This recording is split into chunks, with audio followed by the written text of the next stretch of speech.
What's going on, everybody? Welcome to the channel. My name is Owe of House Owe-nitis. Once again, with our spoiler discussion of episode 9 of House of the Dragon. This episode is titled The Green Council. And of course, I got my cousin Dustin of House Dustin-nitis. So he's of my blood, so he's always welcome here. I sent the Raven out.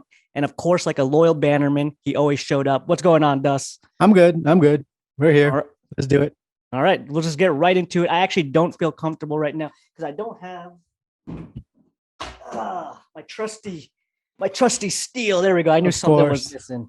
I had to bring the house sword, the BM, the bastard maker, of course. So I wouldn't feel complete without reviewing this episode without it. So let's just get right into this episode. Anything you want to get off your chest before we just start breaking this episode down, play by play?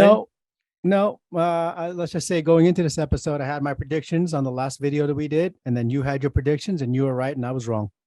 Yeah, I mean this episode takes place right after the episode 8, right after King Viserys passes to the afterlife. God bless his heart, but he's no longer of this world.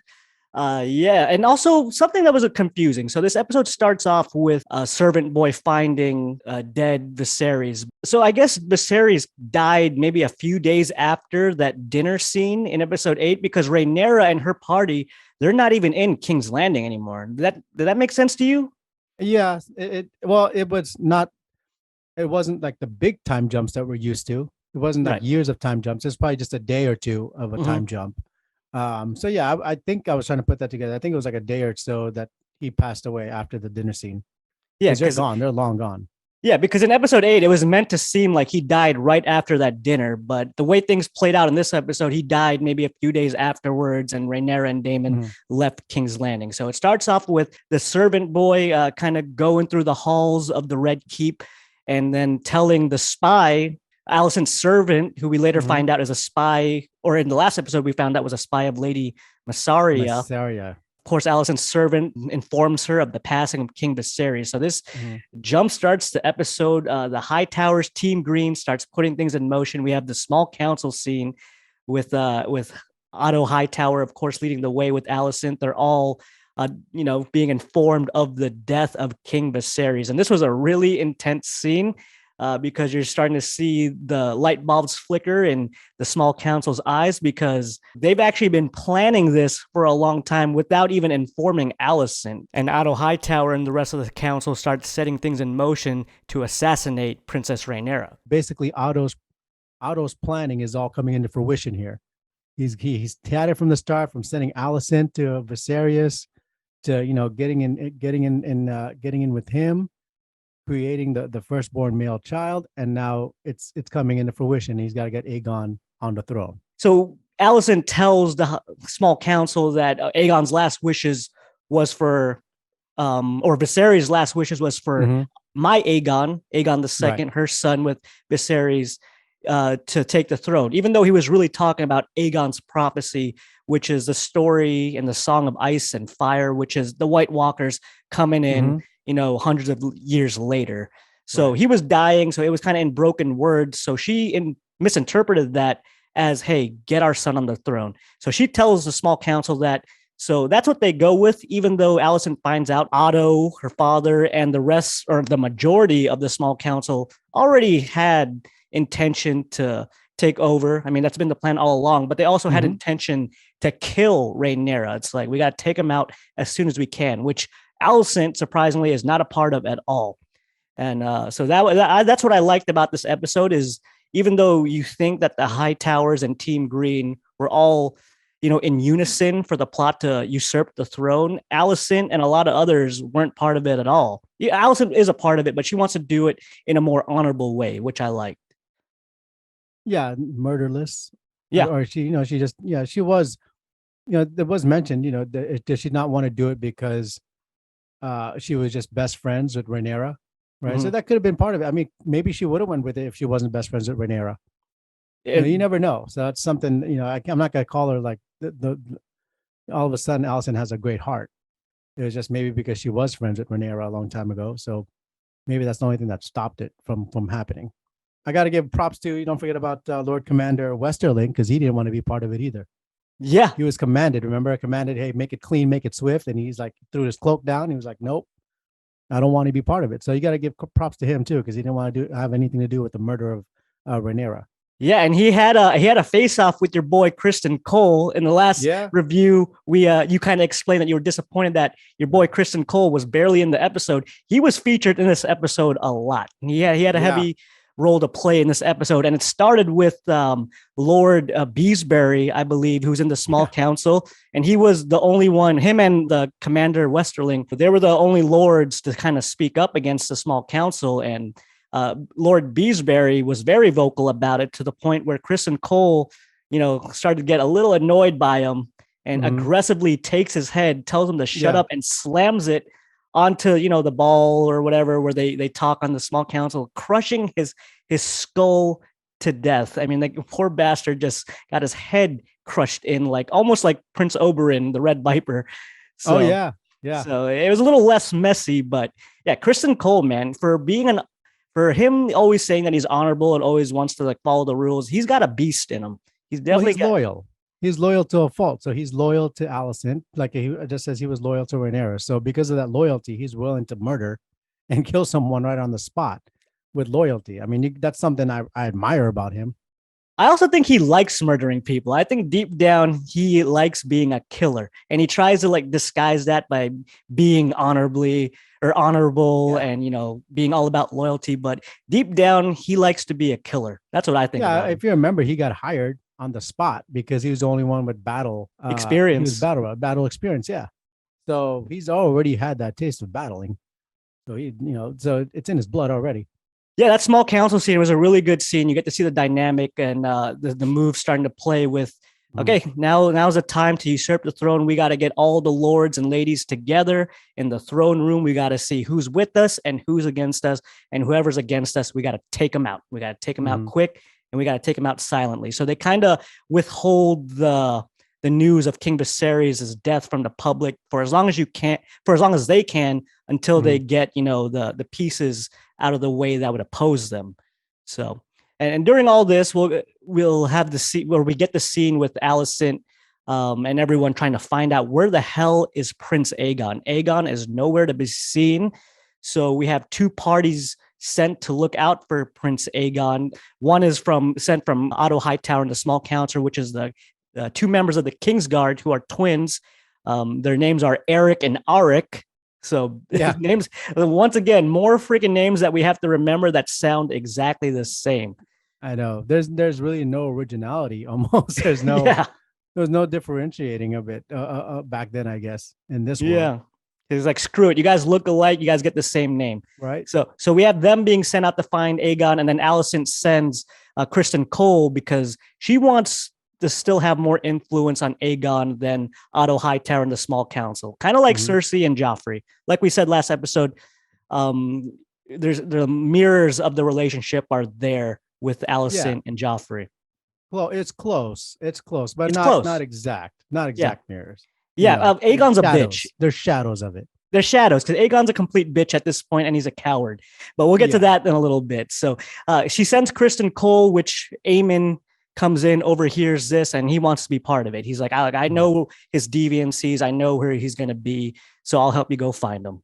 So, and then we'll jump back to the throne room where Otto Hightower has all the lords and ladies, gathered together to announce King Viserys' death and the announcement that King Viserys' last wishes were to have Aegon the second on the throne and completely usurp Rhaenyra. So we get to see who's loyal, who's not. And we had this one Lord Caldwell, if you remember him, the bald guy. Mhm. He's been featured in a few episodes. Him and a few other lords and ladies are opposed to this. And we see, Otto Hightower, man, he's ruthless. The Greens are ruthless. They're not playing games. Mhm. They're not playing games. It's not going to be like, hey, we're going to scold you for not supporting us. It's like, no, we'll take you to the other room and you're done, pretty much. So Yeah, that was quick. it was quick. It was quick. It's like, With the Lord Coswell though, the way he was featured in the last episode, where I think he was the first Lord to say something up mhm. to Rhaenyra, when she was giving birth and everything like that. There was like a few episodes ago. I thought that he was gonna play a bigger role. I thought he was the way they introduced him, and he had a presence about him. I thought he was gonna have a bigger role in this. And again, in this episode, because he was like the last one to sort of stand, and then he decided just go ahead and bend the knee. I thought there was gonna be a bigger role for him moving forward, but we'll get to him when later on. Well, we'll just get to him right now. I mean, the guy was Yeah. an idiot. He left. He tried to get out of there using like the main entrance and the main exit. It's Yeah. like, dude, come on, like sneak around and get out of there. But I did yeah, think about that. Yeah, I did think about that. I was like, dude, at least make a run for it. Don't go and just go over there and just do it. There's so many ways to get in and get out. He just decides to just leisurely leave the Red Keep. yeah, I mean, it was lazy.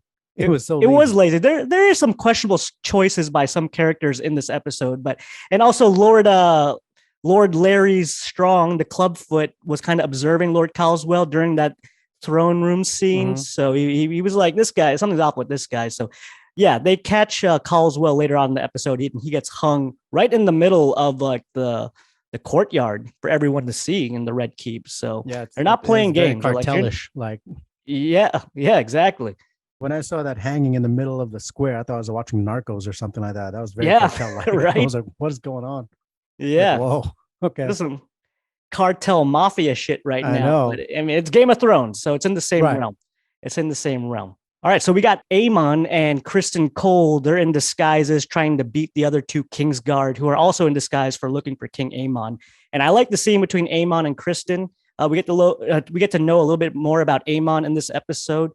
He shows Kristen Cole like a brothel where him and Aegon were when they were kids, right? Mhm. This is the brothel that Aegon took Aemon to. So, Mhm. and he's like, yeah, he took me here when I was little for my first time. He said I had to get wet or something like that, something along those lines. Yeah.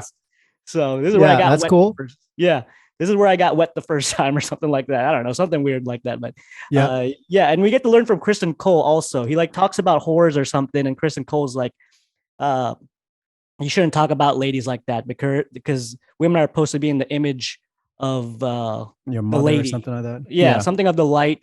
So Kristen Cole, for all of his, murders and whatnot, he still tries to remain honorable and as much as he can. But He's I an like honorable, that. loyal murderer. Yeah, So, yeah. That is a straight up cold-blooded hitman. yeah, So yeah, I still respect him. yeah. I He's like Kristen you Cole. want him on your side. Yeah, You definitely. want that guy having your back because he will murder somebody out of loyalty to you. Yeah, he's a murderous and he's kind of a bitter asshole nowadays. But I still like Yeah. Kristen Cole and his character because he's changed so dramatically. But I also did like the scene where Aemond is telling Kristen Cole, I'm not sure if it's this scene or a little later, but he's like, I'm the one who's more deserving of the throne. I study philosophy, I'm smarter, I'm the better fighter, and I want it. So he's like, if you guys ever try to find me, I want to be found. Like, which means like, if you need someone, I'm the guy. Yeah. And so you have the other two Kingsguard members, Eric and Arik. They find the fighting pit where children are kind of being forced to fight each other. They're Human kind of version there's of a like cockfighting. internal there's an internal feud between the two twins. Like one of them's like I told you, like Aegon's a piece of shit. He's into this type of stuff. He's into this type of deviancy. Not only does he go and watch these fights, but he places wages on these kids murdering each other. So he's telling the other brother, like, I don't know why we're doing this. Aegon's a piece of shit. Right. Even though this is our duty, like he does not deserve to be king. And wasn't one of those kids? Wasn't it implied that one of those kids, like somewhere in the pit, one like Aegon's or something? Wasn't that they said something right? Yeah, right, it's a few of them bastard were Aegon. put in there? Yeah, Yeah, a so few of them were in there. yeah, so Aegon's just sleeping with, the working women of the night, producing bastards all over Right. Flea Bottom. So, yeah, that was an interesting scene. Maybe we'll get a scene like later on. Like you remember I think it was season 2 of Game of Thrones where Cersei and Joffrey sent out the city command to hunt down Robert Baratheon's bastards and kill them all. So That, or I think it was just maybe some sort of a scene to maybe show everybody how much of a piece of shit Aegon is. Maybe that's just all it is. Maybe that's all it was. It's just another example that he's not fit to be on the throne. That he's not a good human being. He's not decent. He's a piece of shit. And maybe that's just That's just all the scene it was there for. Yeah. Maybe there's nothing else for it. Yeah, I did like the inner turmoil between the two twins, because one of them is all about the duty, and the other one, who was doing his duty as well, is also like, well, now that things are in play to make Aegon king, I don't know if I want to do this. So I like that scene. But so the twins find out that Lady Massaria, which is the White Worm, which was also Daemon's mistress, one of her servants informs the twins, like, hey, you're looking for Aegon.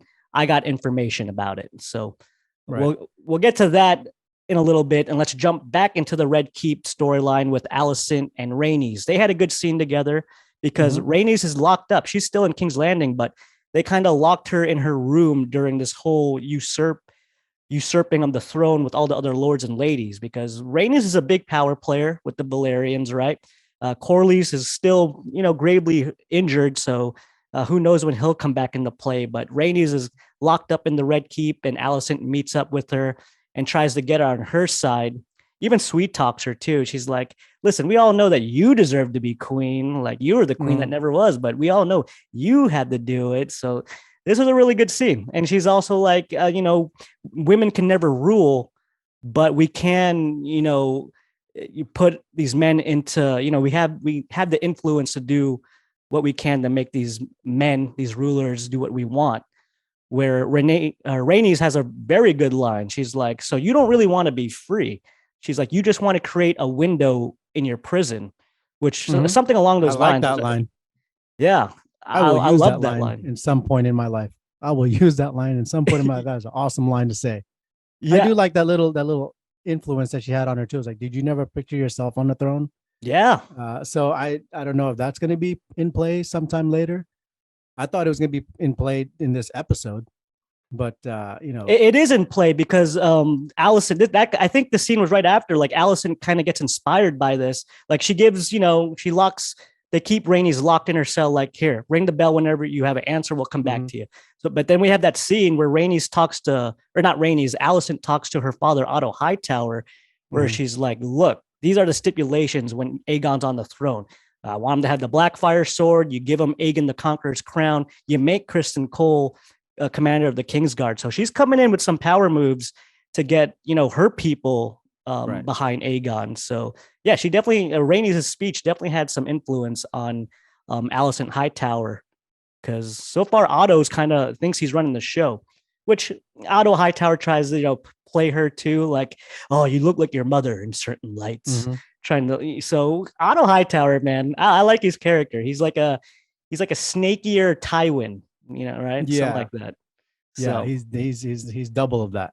Yeah, so he's one of those characters. We're all gonna wait till he gets his, and you want him to get his really bad. So, because I don't think there's any going to be an arc where he's gonna suddenly turn good. I think he's gonna get worse and worse, and he's gonna be drunk with power. And he's going to be one of those characters that you just want to see him get mauled or something like that. That's where I see his character becoming. I don't see him as like an evil guy. He just is doing what he needs to do to usurp the throne. That's why I think he's kind of like Tywin. Like, he doesn't play any games. He's like, this is what we need to do. Like, I'm not, this is what we need to do. Like, Tywin, say what you want about the guy. I would serve Tywin. The guy was no bullshit. I'll kill you at your own wedding to like get things done because we need to end this war. He's just willing to do whatever it takes. I think Otto's going to arc that way. I think he's all of a sudden you'll start seeing him do some murders, and that's when we're really going to want to see him get his. So right now he's not in that murder area, killing people behind the scenes or something like that. But he is. I think he'll do something. Yeah, I think he'll do something where we're going to all look at it. It's like, this guy's going to get his, and we want to see him get his. I don't hate him yet, though. I don't hate him. Not yet. I don't hate him. After the twins, Eric and Arik, talk to Lady Massaria, Otto Hightower joins them to find out where Aegon is. He's in disguise. They're in Flea Bottom. And Lady Massaria lays out the terms like, all right, I want to get paid. And also, I want the city guard to pay attention to what's going on down here. Like, they're being paid off in bribes. The kids are killing each other.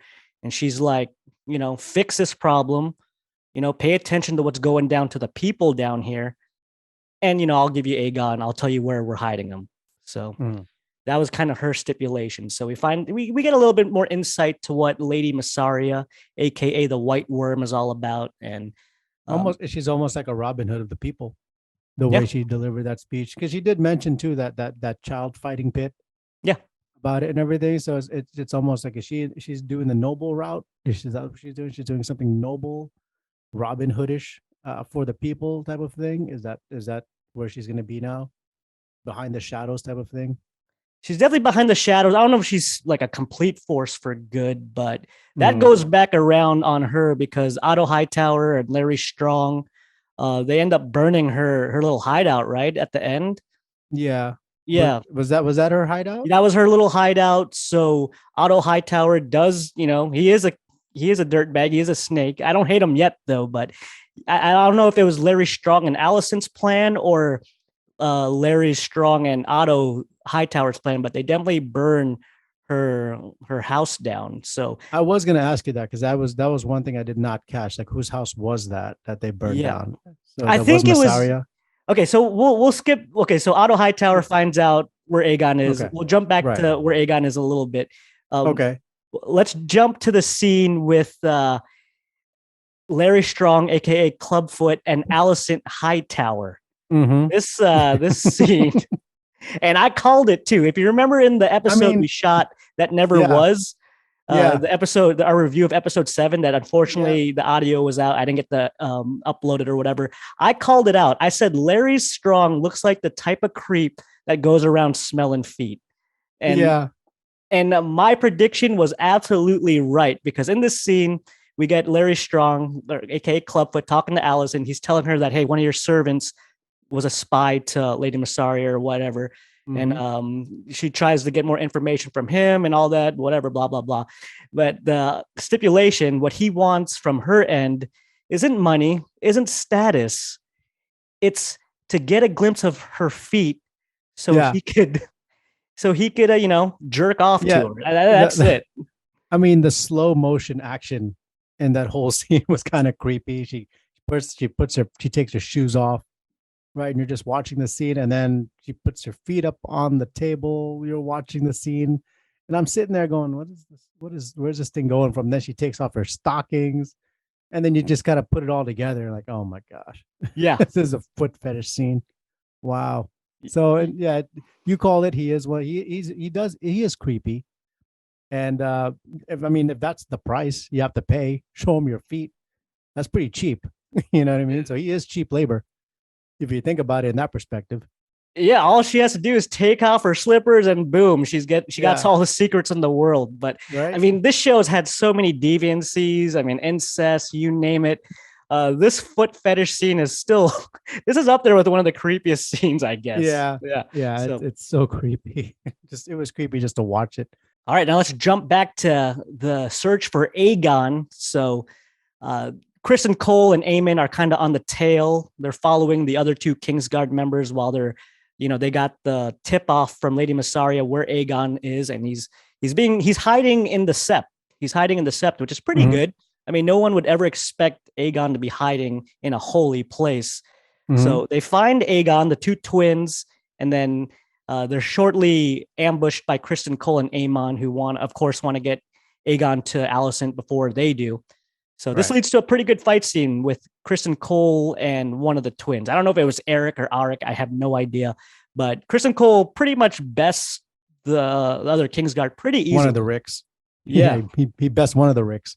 Yeah. Eric exactly. or Arik. He best one of them. But the other brother just kind of walked away. Yeah. Yeah. I wonder what's up with that. So that's something to maybe look into because I'm sick of why. The other guy ends up ushering Princess Rhaenys out of King's Landing, if you remember. Oh, okay. Yeah. So we'll get to that. Yeah.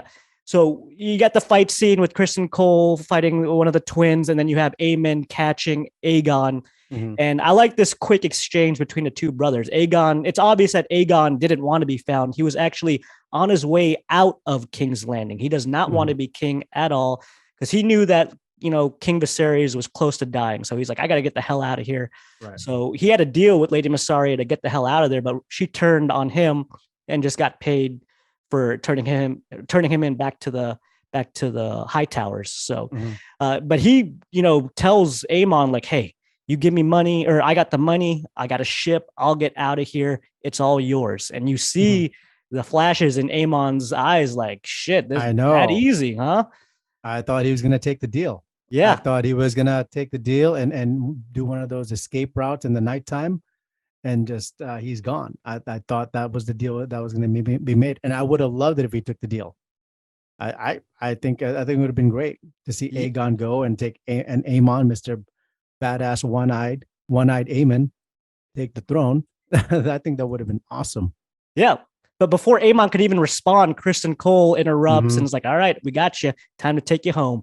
Which is kind of it's kind of a cool correlation, because if you remember, uh, Kristen Cole had the same proposition to Rhaenyra back on the ship, like five Yeah. episodes ago. He wanted to Mm-hmm. run away, go to Essos on a ship, and just become nobodies with Rhaenyra. Let's leave it all behind. So Right. it's kind of how it comes back around, and he's the one stopping Aegon from doing that. So I did like that. I did like that. But okay, Okay. so we'll jump back to the Kingsguard and Rainy scene that you were talking about. So yeah, the twin that was kind of observing the fight scene and just left, that's the Kingsguard who, finds Princess Rhaenys and flees her from her chamber. It's like, all right, we need you to get out of here, because Right. you got a dragon, even though it's locked up. We just got to get out of here. And she's like, "I got to get my dragon. Like, I got to get it." He's like, "We can't do it. We got to go. We got to go." So, I mean, she can't leave her dragon. Like, I wouldn't even leave my dog there. So, leaving Mm-hmm. a dragon, like, yeah, you got to get a dragon. Otherwise, what's it all for? Because dragons Right. play such an important role, especially in this dance of dragons and the war that's about to go down. So she needs to Right. get her dragon, and you got everyone being kind of shepherded all together. Like, what the hell's going on here? Like, the whole city watch is gathering everyone together, and this Yeah. works towards Rainey's favor. They're all being Yeah. ushered to the dragon It, pit. it it it had like that school assembly feeling. The bell Yeah, rings and everybody has a school assembly. It's like everybody go to the gym and yeah, we got to watch the school assembly. So it yeah. had that school. I mean, it did. And when you watch it, everyone's going to the same place, and people are going, "Where are we going? Is this going to be fun? Where is this going at?" So it's got that elementary, high school assembly type of thing going on for it. And then we have this scene with Aegon and Allison. They're in the cart riding towards the dragon pit. It's a pretty good scene between them. Aegon, of course, is being a little bitch. He's a coward. He doesn't want to be king. He's Mm-hmm. pouting in the back seat while his mom is trying to give him a pep talk. And she gives him the dagger of Viserys, the Balerian dagger, which, if you look at the scene, the thing that also died with Viserys, and really it's only Allison that holds this, but it's the prophecy. It's the prophecy of Ice and Fire, or the Song of Ice and Fire. Like, Aegon or Viserys gave that speech to Rhaenyra. Like, okay, Mm-hmm. every ruler has this story passed down to them, the prophecy of Ice and Fire, and it Mm-hmm. kind of died with Viserys, and Rhaenyra is the only one who kind of knows this information. And I'm sure, like, maesters and all of them know about this, but it's the rulers and royalty, like people of importance, who should know about this. And Allison kind of just is like, "Here's a dagger. Here you go. Like, you got to be king." And he's like, Okay. "Did my dad ever love me?" Blah blah blah. Just being a complete, little bitch about it. Like, "And dad never loved me. I don't want to be ruler." But it's like, "You're gonna be king. Shut up." And he's like, "Do you even love me, mom?" And Mm-hmm. she's like, she kind of jokes about it, like, "You imbecile." But He's just a talking head. Really, if you think about it, it's because Allison and Otto will probably be pulling the strings, right? So it doesn't really matter as long as they got Aegon as a talking head for them. I don't I mean, know, that's man. There could be shades of Joffrey, because let's jump into the big coronation. The yeah. big coronation. So after the scene and that little pep talk with Allison and Aegon, and then Rhaenys is kind of being conveniently, pushed into the dragon pit, which is exactly where she needs to be. Mm-hmm. So as everyone's gathering, you have this huge coronation, you have everything set up, and this is actually pretty cool, because if you remember in Game of Thrones season 7, I believe, you see you had that big meeting in the dragon pit and everything's burnt down. Mm-hmm. You remember Oh that? yeah. Mm-hmm. So, Yeah. I mean, that has to do with the Dance of the Dragons. I don't want to spoil anything with how the dragon pit burns down, but Mm-hmm. it is really cool to see the dragon pit in all of its glory.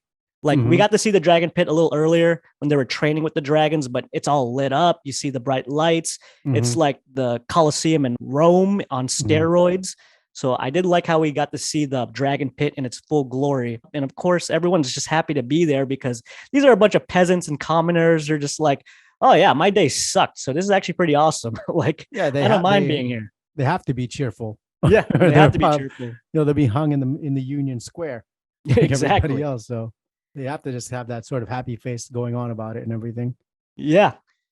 So I while was hoping for a couple, maybe a couple boos or a couple people just kind of shaking their head because they were expecting Rhaenyra to be, I thought they were gonna be like, wait a minute, what happened to Rhaenyra? And they just and then it seems like they all just sort of accepted the Aegon just taking it. I didn't really see any sort of pushback on Aegon just taking it. well, as they're announcing like Aegon will be the king, everyone's kind of like, You see like a few Yeah, faces a of few. confusion. I was Like, hoping for more. I was hoping for more of a pushback of people, like maybe like a half and half type of thing. Like, half people are like, yeah, we want Aegon because he's a male. And then the other half going, well, wait a minute, what happened to King Viserys's wish of his daughter becoming it? And I was hoping for more of a pushback, not just, okay, if that's what he wanted, okay. It well, was like more I of that. said, most of the people there were just commoners or peasants. They were probably just like, yeah, my day sucked. This is awesome. Right. I'd rather be here than over there. So, and Yeah. it's also like, commoners, as long as the kingdom and the regular people are being treated fairly, who Mm-hmm. cares who sits on the Iron Throne, really? It's like, Sure. as long as your policies are good, as long as the Right. economies are good, Right. who They're cares cool with it. who's on the Yeah. Iron Throne? So I think Right. that's their attitude. Like, the working people, as long as they're being treated fairly, who cares who sits on the Iron Throne? That's the way I saw it, at least. But during all this, you have Rhaenys kind of sneaking off into the Mm-hmm. dragon pit because you know what she's gonna do? She's gonna get her dragon Meleys, which I thought she was just gonna get on her dragon and fly away. But we'll get on to that in a little bit. So back to the coronation. I really like this coronation too. It was epic, even though I think Aegon's a piece of shit. But you see the change in his demeanor as the Yeah. crown's being put on him by Kristen Cole. You see the change in demeanor, and a light bulb goes in his head as the crowd is cheering for him. Like you said, you were expecting a few, faces of confusion, a few boos maybe, but no, everyone is cheering him on, and he sees this love and he sees this admiration for him. And is he going to be a good and just king for the people, or does he just see this as an opportunity to do what he wants? He definitely got the ego boost. That was his ego boost when people started cheering his name, and he just realized, like, wait a minute, this is going to be cool. That's based. This is going to be cool to be king. Look at everybody loving me, and he just got that ego boost, that power trip. He just, like I said, yeah, light bulb just went to his head. Like, wait a minute, I'm king, and now he can do whatever he wants. Probably he doesn't have to do it in the shadows. He can do whatever he wants. It's the ego boost and a power trip, and definitely such a change in attitude and demeanor, and the way he looks at the throne. And it's definitely such a 180 from not wanting it to realizing like this is going to be, I'm going to be king and I'm going to do whatever I want here. Maybe we'll get shades of Cersei and Joffrey. Remember, like Cersei was thought she had a hold. I hope not. Maybe she thought she had a hold on Joffrey, and Joffrey ended up being a total basket case who didn't let anyone boss him around. Yeah. We keep talking about Cersei and Joffrey and Alicent and Aegon, but I hope not. I hope it's a different sort of direction. It's not shades of it. I want some sort of originality and everything like that. So I hope not. It's not just shades of Cersei and Joffrey. I don't think it will be. There's a lot of differences in it too, but I hope it doesn't sort of flirt with that line of how it was with Cersei and Joffrey. I hope it's kind of really has its own parallel and its own lane to stay in. Yeah, I hope you're right. And I think you are right because Alicent, she still seems like a good person out of all of this. Like she's trying her best to not kill Rhaenyra. She wants some sort of diplomacy into usurping the throne. That's kind of her whole arc in this episode is like, I don't want to kill Rhaenyra. I don't want to kill them. I just want them to accept this. That's her whole play. And that's what they're going to do. That's what they're going to try to do at least because, that's the kind of the talk she had with Otto Hightower. But all right. So we had Aegon kind of, in his own, enjoying his moment. He's winning the crowd. And of course, during all this, you got the rumblings, you hear something coming, you hear, what's going on here. And boom, The floors just burst open. You have Rhaenys on her dragon. What's her dragon name? Melis? I think it's something like that. Yeah, it sounds like a dog's name. I mean, out of all the dragon names, I mean, her dragon's badass. Don't get me wrong, but her dragon's name is pretty basic. Right. Maybe there's some meaning to her dragon's name. Did you know there was going to be Rhaenys? Because I thought it was going to be Rhaenyra. I thought Rhaenyra was going to come in and just, how did she know about all this? And here she comes out of nowhere, just full on dragon. I thought when the dragon landed and everything, I thought it was Rhaenyra. And I was like, oh shit. She found out. Somebody told her. And she just flew in light speed and just interrupted this coronation. Well, it came out from underground, and it was so obvious when you saw Rhaenys kind of sneak around, like, oh, where's she go? Obviously, she's going to get her dragon, but I was with you. I thought Rhaenys just left. I thought she just left. I didn't think she was going to come back. I thought she was just going to take the dragon, find like a rear exit, fly off. I was not expecting her to come out of the ground like a damn tremor, killing like maybe. Which is why I thought it was going to be Rhaenyra. Because I thought it was like, oh my God, Rhaenyra found out this is going to be it. And she's going to go off on everybody. Well, maybe if she flew in from like up top or somewhere, but it came from underneath. So it was obviously Rhaenys getting her dragon and getting the hell out of there, which that was an awesome scene. I mean, it was so epic. People were dying. She maybe killed like maybe a couple, 3 or something, 4 dozen people or something like that. Yeah. And everyone's trying to get out of there. Otto is screaming like, keep the door open because we need this dragon to get the hell out of here. Right. But at the same time, Rhaenys has her dragon and she's looking dead on. Her and her dragon's eyes are like maybe 10 yards away from Aegon and the rest of Team Green, the rest of the Hightowers. And she has a chance with one word to just end this all right here, which a lot of people are like, why didn't she just say Dracarys? Why didn't she do it? Which if she did, we wouldn't have a season 2. Yeah, so, it would have been over. Yeah. It would have been gone. That's it. Series finale. Yeah. Yeah, series finale, done. Rhaenyra, you get the crown next episode. Yeah. But it was a show of mercy because of that talk that maybe her and Alicent had earlier. Like she still has some sort of respect for Alicent. And at the same time, maybe she doesn't want to win the throne that way, completely, killing like a few dozen peasants and also murdering, the royal family in front of everyone. You think it was a show of mercy? I think it was a show of mercy. I think it was a show of mercy. Like I think she probably had something up her sleeve. She's probably predicting something. She just thought, I'm gonna leave this for now and then go away. I don't think it was a show of mercy. I just think maybe, she knew something or she can predict something moving forward. So I don't think it's just a show of mercy. It couldn't have been anything else because if she kills the Hightowers and Aegon right then and there, it's like, boom, Rhaenyra is obviously going to get the throne, and then Corlys Velaryon, like they're going to be a powerhouse. So there's nothing from stopping her from really doing it. So I think it was mercy. I think it was like, okay, well, until again, what I'm capable of, what we're capable of. We'll leave this here. We'll leave this. There'll definitely be an explanation. It'll be one of those explanation scenes where Alicent will be like, you had your chance to do away with us and you just left. And then she goes, well, this is why. So he'll probably say, well, because I knew this is why. It's going to be one of those explanation scenes later down the road. Maybe probably not till season 2. Yeah, definitely. I mean, I can't wait till it happens in season 2. So yeah, Princess Rhaenys gets off on her dragon. She chooses not to kill Aegon and the royal family and just flies off. And that's how the episode ends. But I did like this scene that Alicent jumps in front of everyone, especially in front of Aegon, which, she did love her son. So that answered his question, Mom, do you love me? She jumped right in front of him, even though it wouldn't have done shit. They would have all got fried. Yeah. But honestly, I mean, they are Targaryens. So maybe some of them wouldn't die by fire, right? Because Targaryens are, they're immune to fire. Immune to it. So I don't know, but she showed her character right there. She jumped in front of everyone and was just willing to take it. So I liked Alicent a lot in this episode. She definitely gets a game ball, but the MVP was definitely Princess Rhaenys with that exit. Like King Viserys, he had one of the greatest entrances ever, coming in like the Undertaker, coming out of the casket to defend Rhaenyra. Princess Rhaenys had the best exit. I mean, coming in on that dragon, going face to face with the Hightowers, and then getting the hell out of there. And then that's how the episode ends. That's true. Yeah, it's definitely interesting. It was a good exit. There's a lot of meaning of that exit. What do you got? What's your rating of this episode? I did a non-spoiler review last night right after I did it, and I gave it like a Mhm. 4.5 Okay. because that exit, I was riding high off the ending of that episode with Princess Rainey's flying off on her dragon. But Mhm. in retrospect, there was a couple character things that I like her not killing the High Towers. I wish there was an explanation to that. Maybe we'll get Mhm. one next episode.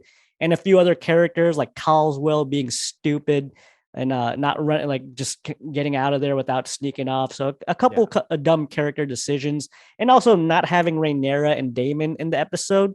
Yeah. Maybe Yeah. I'll Raymond knock a and few points off for that, Mhm. but I'm not going to turn away from the score I gave it last night. So I'll give it a 4.5. I thought this was a good um, episode. There was kind of like a frantic pace to Mhm. it too. Like we got to find Aegon. We got to usurp this as soon as we can. And you Yeah. had the darkness of people dying and getting taken out behind the scenes. So I liked all that. I'll go with the between a 3.9 and a 4 on this one. So, It was yeah. okay. It was okay for me. Like I said, yeah, there was a lot of things that um the whole not explanations with Rhaenyra or Rhaena, and then Rhaenyra and Daemon not showing up. If it was Rhaenyra that showed up on that dragon, that would have been like that would have been it. That would have been the main entrance of everything. I'm Yeah, like, but oh that would my have been god. series over. That would have been No, done. well, no, I don't think she would have killed him. I just would have. She would have jumped off that dragon and just said, "Wait a minute, what's going on here?" Um, what else that did for me? The foot fetish scene was weird. That was kind of weird. I don't know what was that all about. The child pit scene, I think again, it was. Where is that going to lead you to? It's just another like sort of thing just to show that Aegon's a piece of shit. Um, I don't know. There's just a lot. I think there was a little extra scenes in this episode, just a little too much extra. There was a lot of Uh, subplots. There was a lot of there was, subplots. yeah, there was a lot of subplots. It was kind of very soap opera-ish, soap opera-ish about this episode. But that's That in the made it. Game of Thrones realm. Game of Thrones is like a giant medieval soap opera mixed with a little bit of WWE Yeah, I in know, it as but this one well. just kind of felt more of like you said, too many subplotish, too But many but that's also subplots. what I liked about the episode is we Yeah, don't just hang out with the main characters. We get the view of like side characters and their crew, like Kristen Cole, yeah, Amon. We got to know a little bit more about him. Aegon had yeah. more of a scene to him as The well. burning of the house of Yeah, Mysaria, and I'm like, okay. I mean, and that thing only took place what, only 10 seconds of the yeah. episode. But They see that's this also going to house burning. push the White Worm, aka Lady Massaria. That's going to push her even more to Rhaenyra's side, being betrayed by the High Towers like that. Yeah, yeah. I mean, so there was too many subplotish things for me in this episode to give it a higher score. So I'll go like a 3.9, something like that. Yeah, I'll stick to a 4.5 because the last 10, 15 minutes were amazing to me. And I liked all the maneuvering, the political maneuvering. It felt more Game of Thrones-ish to me, Mhm. even though a lot of these characters we weren't introduced to until now, or we got Yeah, to spend time with them now. I still overall enjoyed it. I overall enjoyed it, and I was kind of on the edge of my seat, really, with what was happening, even though there was no Rhaenyra and no Daemon. But yeah, I mean, that was our review, our spoiler discussion. Is there anything else? I think we touched on upon everything that we could have. I'm trying to think of what else we missed, but no, I think we did everything. For me, nothing spectacular about this episode. Nothing not even the spectacular. end. If it was Rhaenyra coming off that dragon, yeah, it would have been spectacular. But other than that, I'm like, okay. But Princess Rhaenys is your girl, though. You like her too. That I was like like her her badass too, but moment. I mean, for God's sake, if that was Rhaenyra coming off that dragon and the dragon just sort of like bowed its head, and you just see Rhaenyra walking down its head and everything, I'm like, this was awesome. But spectacular, no, it was a good episode. It was a good. Hopefully, it's a setup for the season finale, which is the next episode. But nothing spectacular for me on this one. Nothing. Yeah. It was okay. I was blown away by the last 10, 15 minutes. So that's probably why I gave it that extra 0.5 points. But Yeah. yeah, and overall, I like the pacing of this episode. But yeah, this leads to the finale. This is it. Yeah. So yeah, it's going to take a little while for us to get the spoiler discussion for episode 10, the finale, because I will be traveling the narrow sea to Europe. So I'll be backpacking Europe. I will try to do some reviews and vlogging while I'm over there, but it will take a little time for you and I to connect and get Mhm. episode 10 spoiler review out. But other than that, yeah, this was a good discussion. Another good episode to me. What's been a great, stellar season for Game of Thrones. They've completely redeemed the Game of Thrones brand after the abysmal and controversial or season 8 of Game of Thrones. Mhm. House of the Dragon, I think it has its own identity. Or House of the Dragon, I think it has its own identity and it's standing firm on it so far. I mean, yeah, there is some correlations and similarities, but overall both series feel completely different to each other, and I think with this episode, it's still holding strong. Okay. Yeah, it's got its own feet on the ground right now. So it's strong. There's a good even pace to it. There's some episodes that are just blowing me away, and there's some episodes where I just know, okay, this is helping the story move along. Yeah. So there's been steady. 0 episodes where I feel like it meant nothing. There's been 0 filler episodes, which Game of Thrones, there's very rarely any filler episodes. Pieces are always moving forward in Game of Thrones and in House of Dragons. So that's our review of episode 9, The Green Council of House of the Dragon season 1. Once again, I want to thank my co-host Dustin of House Dustinitis for joining me on this spoiler talk. Be sure to like the video on your way out. Also comment in the section below about what you thought about the episode. What would you rate it? What was your favorite part? What you think is going to happen in episode 10? And be sure to subscribe to my channel as well for more videos. And we will see you all next time. See ya.